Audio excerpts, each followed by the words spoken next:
Hello everyone, good morning. कैसे हो आप सब? आई होप कि आप सब बहुत अच्छे होंगे और मैं भी अच्छी हूँ। तो यहाँ पे सुबह का टाइम हो रहा है और घर का सारा काम अभी पड़ा हुआ है, अभी कुछ भी नहीं किया है। तो ये कल के कपड़े हैं जो कि मैंने धोए थे, बट ऊपर से लाके और मैं बस ऐसे ही रख दी थी। रात को मैंने इसे तह नहीं लगाया था क्योंकि मेरे ना सिर में बहुत दर्द हो रहा था। 3 दिन से मेरे सिर में इतना दर्द हो रहा है ना कि मैं क्या बताऊँ, कुछ भी काम करने का मन ही नहीं होता है। और शाम के टाइम ही वो दर्द स्टार्ट होता है। पूरे दिन में सही रहती हूँ, शाम के 5 बजे के बाद से ना फिर ना पूरी रात दर्द में रहती हूँ। पर फिर भी क्या करूँ, गोली खा खा के काम चला रही हूँ। वैसे मैं कोई भी चीज़ का गोली खाती नहीं हूँ जल्दी से, पर दर्द इतना भयंकर हो रहा है ना कि बर्दाश्त नहीं हो रहा है। तो इसलिए रात को ना सारा सारा घर मेरा फैला ही रहता है, ऐसे बस खाना खाती बनाती और सो जाती हूँ। और सुबह उठ के ना बहुत सारा काम हो जाता है। पहले तो ये था ना कि मतलब जो भी मेरा घर फैला रहता था ना, तो मैं रात को ही सेट करके सोती थी। बस सुबह झाड़ू पोछा करना होता था, नहा धो के पूजा पाठ करना। पर अब तो 2-3 दिन से तबीयत ख़राब है ना, तो बिल्कुल भी अपने घर में मैं ध्यान ही नहीं दे रही हूँ।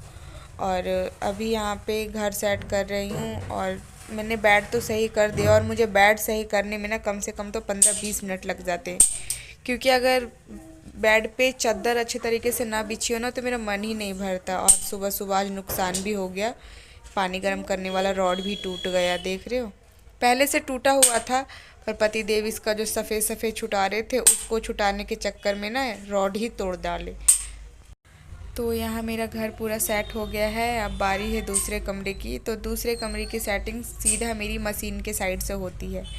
मशीन के कोने से ही मैं सेट करने स्टार्ट करती हूँ, क्योंकि मुझे ना मतलब पतिदेव काम कर रहे थे रात को, तो पूरा ऐसे ही फैला रहता धागा वागा इंची टेप वगैरह इधर उधर, तो फिर मेरा ध्यान ना सबसे पहले उसी कोने में जाता है। तो एक कमरा तो मेरा कंप्लीट हो गया, अब दूसरे कमरे की बारी है। और जब घर में कोई होता है ना तो मेरे से जल्दी जल्दी काम नहीं होता है। और मैं जल्दी जल्दी नहीं कर रही हूँ, ये फास्ट मोड पे लगा हुआ है फ़ोन, इसलिए आपको ऐसा लग रहा होगा। पर हाँ, बहुत ही जल्दी कर रही हूँ, मतलब रोज़ के वे में ना बहुत जल्दी काम कर रही हूँ मैं। अगर घर पे कोई रहता है ना तो फिर मेरा हाथ ही नहीं चलता है सफाई करने के पीछे।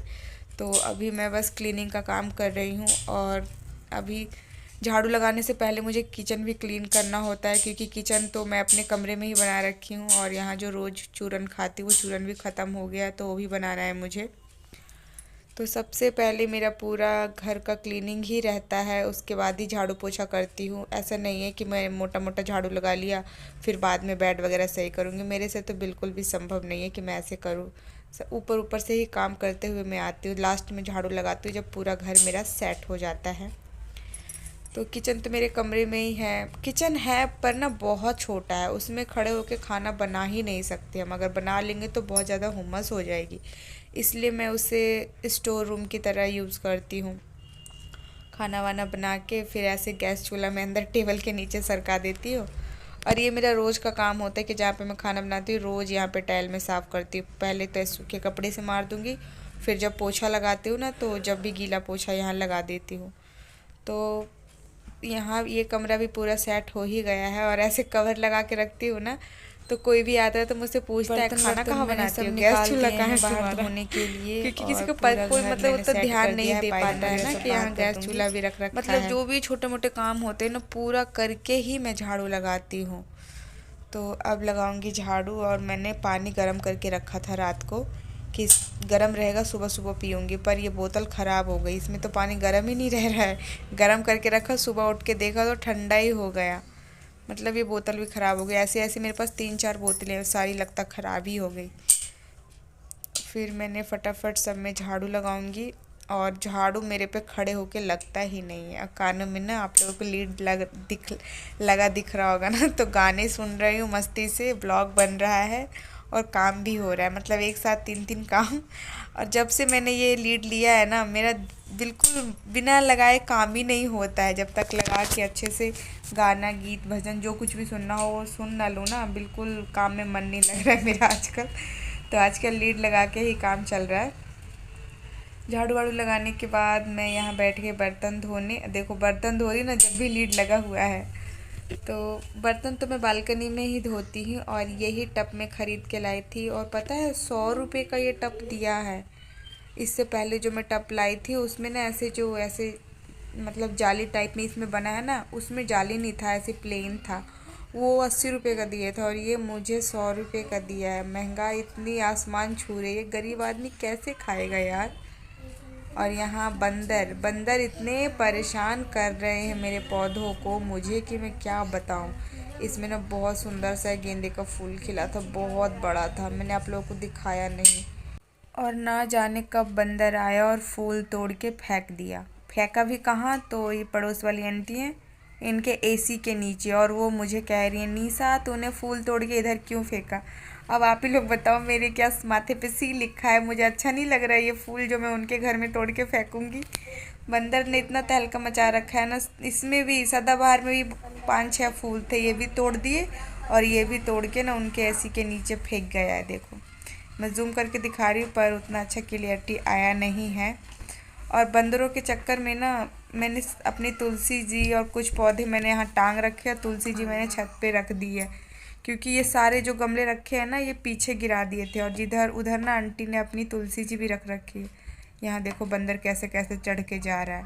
मैं आपको बंदर ही जूम करके दिखा रही हूँ, देख लो। पता नहीं कहाँ से आज इतना आ गया। अभी 10-15 दिन पहले बिल्कुल भी बंदर नहीं थे इलाके में। पता नहीं कहाँ से अचानक से आ जाते हैं। इधर इन जंगल टाइप है ना, तो इधर ही बैठे रहते हैं। यहाँ देखो कंपनी है ना, इस कंपनी के छत पे ही बैठे हैं। मैं जूम करके दिखा रही हूँ कितनी दूर है। अभी वहाँ पे भी 3-4 बंदर की मीटिंग हो रही है और कुछ इधर उधर छतों पे घूम रहे। मेरे सारे गमले ना उस तरफ गिरा दिए थे। तो घर का सारा काम ख़त्म करने के बाद मैं नहाई और नहा के जब छत पे गई ना तो इतनी ठंडी हवा भी लग रही थी, धूप भी लग रही थी। मन तो कर रहा था धूप में बैठूं, फिर जब ठंडी ठंडी हवा लग रही थी तो मन कर रहा था नीचे चली जाऊं। नहाने के बाद ही ठंडी लगती है थोड़ी बहुत बस, वैसे ठंडी नहीं लगती। मैंने स्वेटर तो निकाला है पर एक दिन भी नहीं पहना है। बस मेरे घर में बस किट्टू ही स्वेटर पहन रहा है और कोई नहीं पहन रहा है। छत पे बैठी थी कि धूप सेकूंगी, पर फिर से बंदर आ गए तो उतर के भागना पड़ा, फिर नीचे ही आ गई मैं। और आज मैंने हेयर वॉश किया था क्योंकि शुक्रवार था ना, तो इसलिए फिर आज मैंने हेयर वॉश किया। और भाभी भी आ गई थी। भाभी बेचारी का मन नहीं लगता है तो वो भी आ जाती हैं। आज तो वो नहाई भी नहीं है। कल वो नहाई थी, कल मैं नहीं नहाई थी। आज वो नहीं नहाई है, मैं नहाई हूँ। मैं उनसे कुछ बातें कर रही हूँ सिंदूर के बारे में। तो बस हम नंद भाभी की ऐसी मस्ती चलती रहती है, खा पी के बस दोनों गप्पे लड़ाते रहते हैं, रील बनाते रहते हैं। तो आई होप आप सबको मेरा ब्लॉग अच्छा लगा हो। ब्लॉग अच्छा लगे तो प्लीज़ लाइक शेयर सब्सक्राइब ज़रूर कीजिए चैनल को। और मेरे बाल तो बकरी की पूंछ की तरह हो ही गए हैं, ना जाने किसकी नज़र लग गई है। यहाँ पे ना पास में किट्टू भी बैठा है, तो आपको उसकी हंसी भी लग रही होगी, क्योंकि जब मैंने बोला ना बकरी की पूंछ की तरह हो गए हैं तो बहुत ज़ोर से उसे हंसी आ गई। मम्मा